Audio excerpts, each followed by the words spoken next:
Oh, yeah, of course. And now it can work. Look at this. What an absolute joke. I will go for 10 to 15 minutes, guys, because there's a lot to say.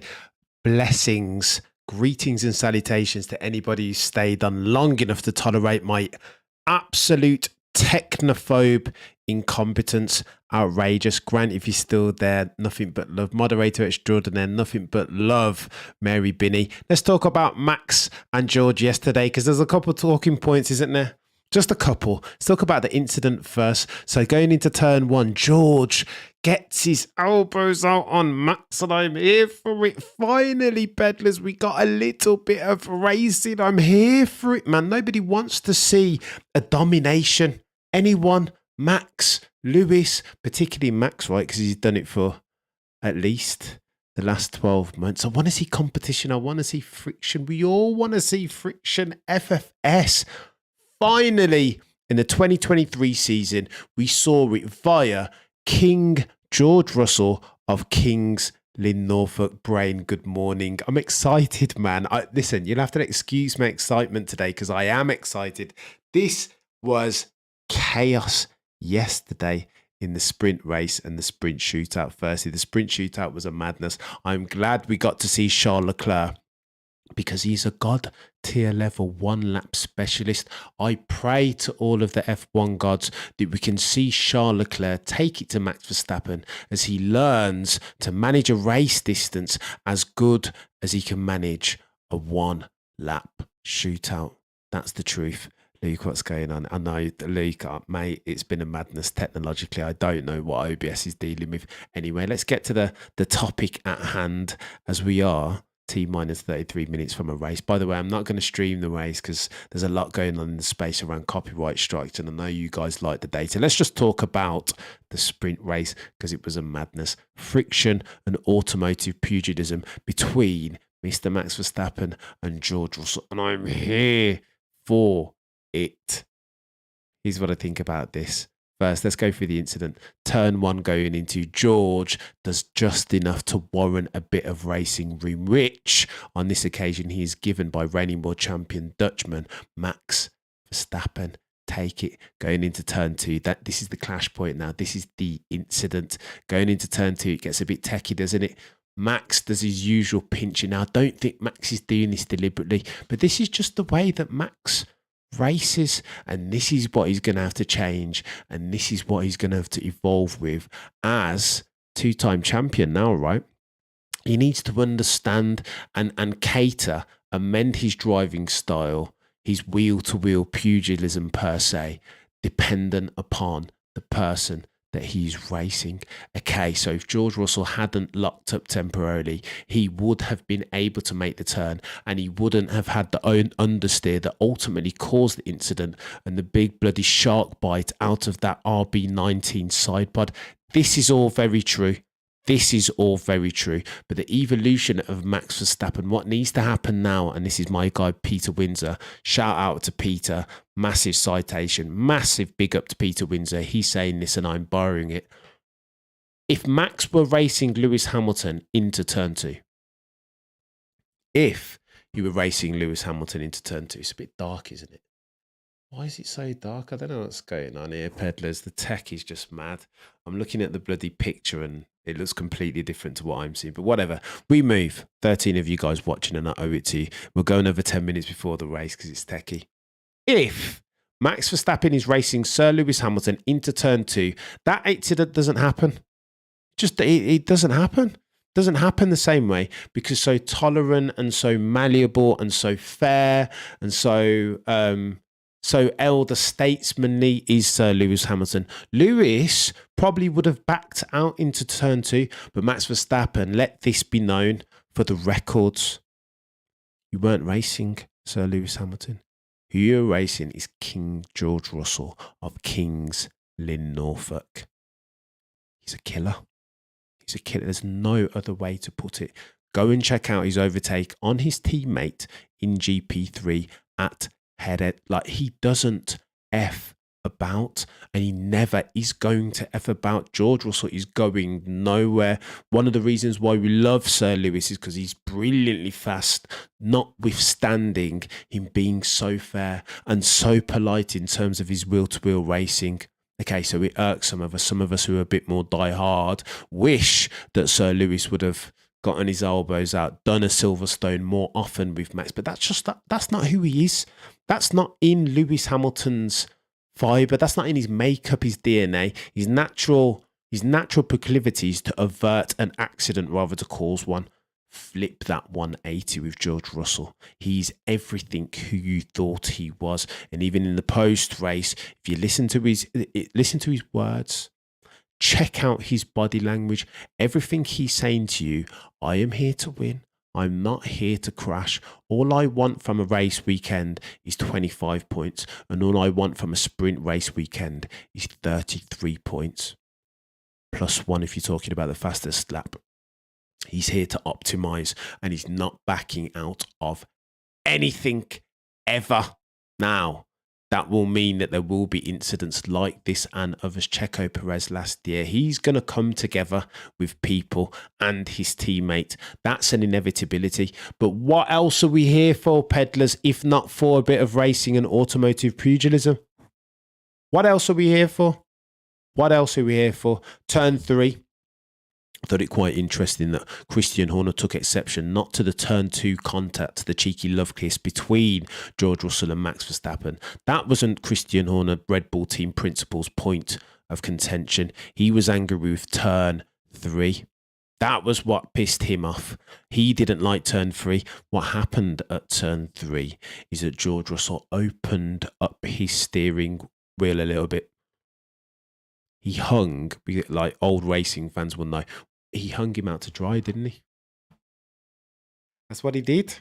Hung him out to dry. This is what we call inside line privilege.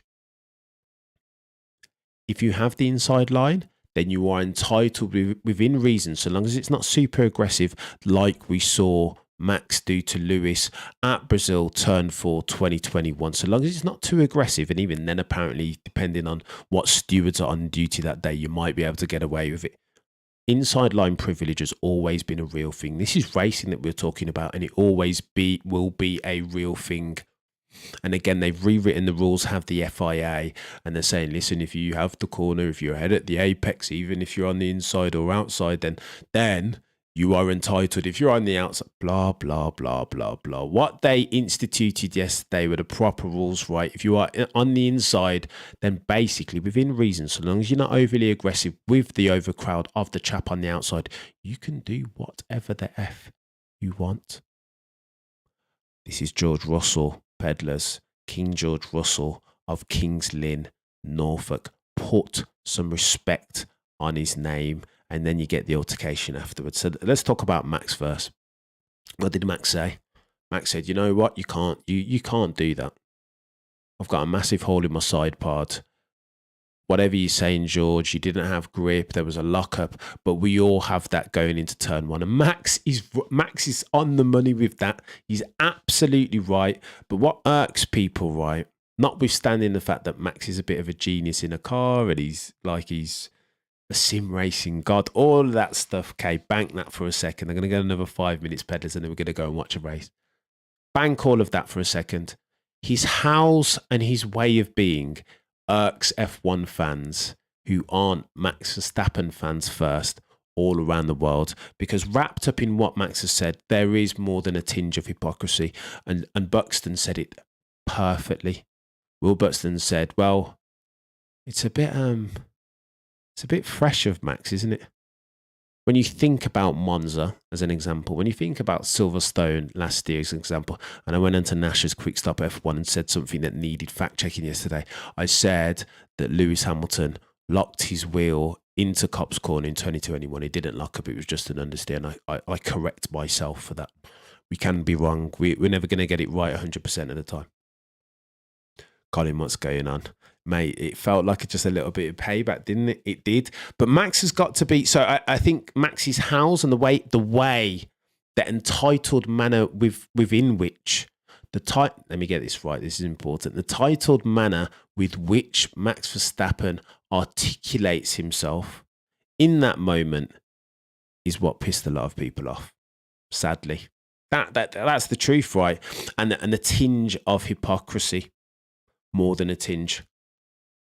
I think what had people rallying around King George, and I'm going to start calling him King George of Kingsley Norfolk, put some respect on that man's name. All those other drivers on the grid currently, not named George and not named Lewis, cower in the face of Max Verstappen. Charles Leclerc a little bit, he shows some teeth sometimes, but then what's happened since then, those couple of races at the start of last season, nothing. Nobody else on that grid is standing up, or maybe even capable of standing up to George Russell, to Max Verstappen even.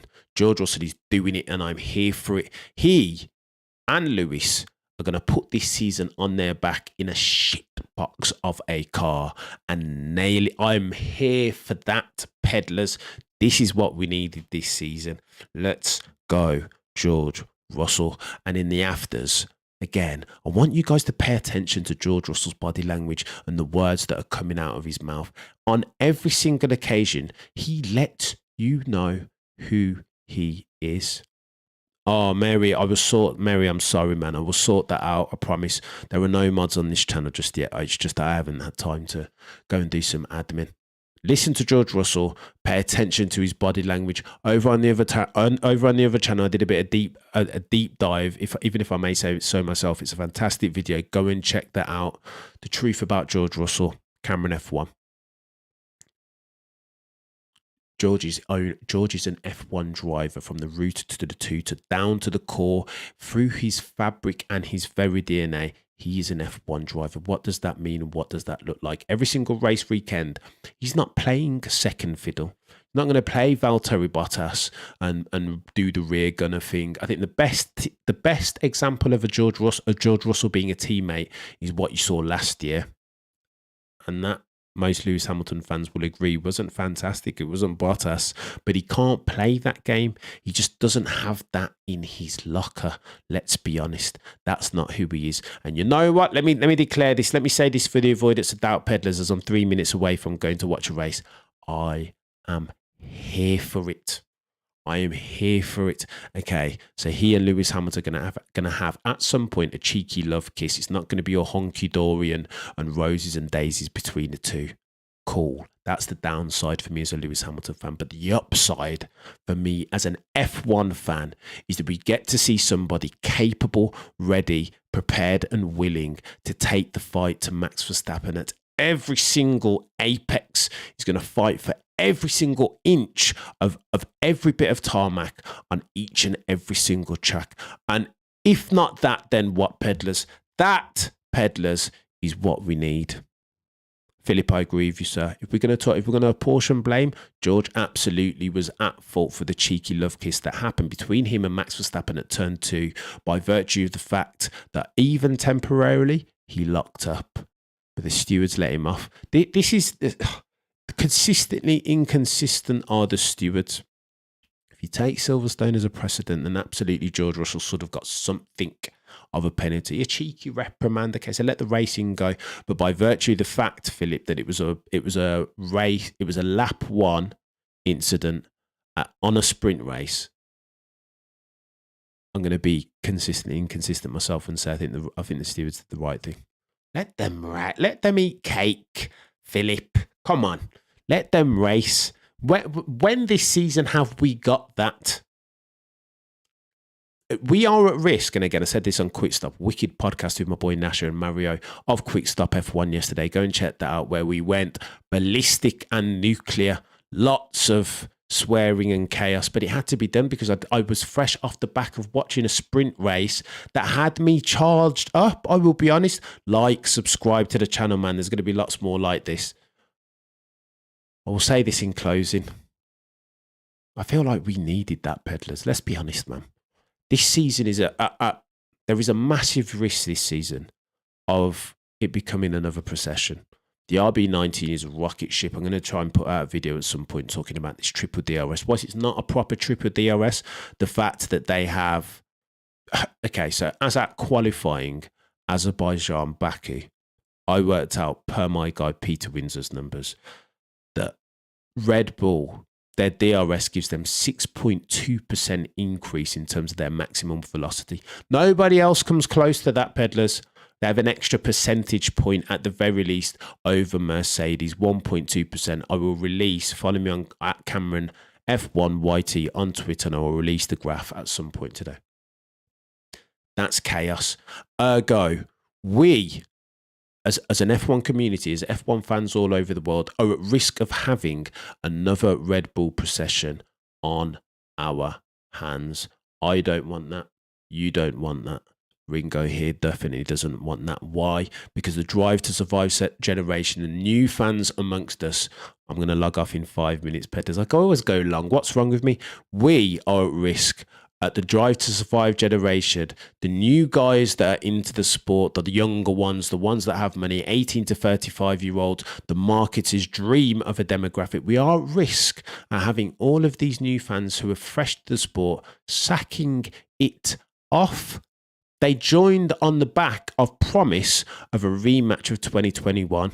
What did the FIA do? Went and bin the rules, set up a massive paradigm shift, and now we have procession settings. 2000 to 2004, Michael Schumacher, a la 2010 to 2013, a la Sebastian Vettel's Red Bull. Nobody wants this. Nobody wants this. This isn't the contract that the new demographic, that new fans bought into. They would rather flick through TikTok. The attention span that they have these days, and so aggressive and clickbaity is the content that they have access to. Why would they want to watch 2 hours worth of procession? Well, the simple answer is they would not, and they will not. So we need something. And I feel like George Russell and Lewis Hamilton, of course, are most likely candidates to bring that to us this year. Duncan, I'm glad you agree. Mary, Lewis has great race pace. Mary, we'll talk about Lewis another time. But I just feel like this, what got me so enthusiastic yesterday is George Russell, King George Russell of King's Lynn Norfolk's attitude, his resistance, his ability and proclivity. He's unwilling to yield, and his ability to offer us as F1 fans some friction. Oh, thank you, F1 gods. That's what I want to see, and I'd love to see more of that today in the race. Right, pedalers, I'm going to go. Do me a favour, 36 to each and every single one of you. Nothing but love. Mary, I'll sort out that admin. I promise at some point we have ourselves a race on our hands today. Fingers crossed. Touch wood. Just don't want to see a procession again, eh? And here's hoping Checo can throw his hat into that friction arena. He has the opportunity. My only concern with Checo for today is he should have been further down the track yesterday. If, as per Christian Horner, there was anywhere between 3 and 7 tenths in that big shark bite that George Russell took out of Max Verstappen's car, then why wasn't Checo further down the road yesterday? That's my only concern. Finally, just want to reiterate this before I leave you and we go and watch some racing. What Peter Wynn said is super important for Max's growth and development. He has to tailor his racing style dependent on who he is racing. Do not race Max Verstappen against George Russell as if his name is Sir Lewis Hamilton, because George Russell isn't going to give you that racing room. He is not that guy. That doesn't go through his DNA. Lewis is very fair, too fair. Sometimes many would argue he is too fair. So you can race Lewis as if he's going to be too fair, but don't copy and paste that racing strategy, Max Verstappen, onto a chap like George Russell. He's not going to give you that racing room. Zero margin given if it's King George Russell. Right, pedalers, let's go and watch some racing. I'm sorry that I'm not able to stream. There's lots going on in the background with copyright strikes. I'm going to try and start doing those someday. But you know the focus for now is on those one video a week on Cameron F1 Live. I'm hoping that you're enjoying them because they're bloody hard work to pull together. But we are building. Rabico, Mary, Grant, Phil, JBH, I hope you are all well. Duncan, Colin, you guys are legends. I'm going to try and start to do these live chats more often, so long as my OBS system can back me up and stop causing grey hairs and hair to fall out. Anyway, pedalers, enjoy the racing. Nothing but love between now and next time. Always remember, hug somebody that you love and look, but never stare. Peace.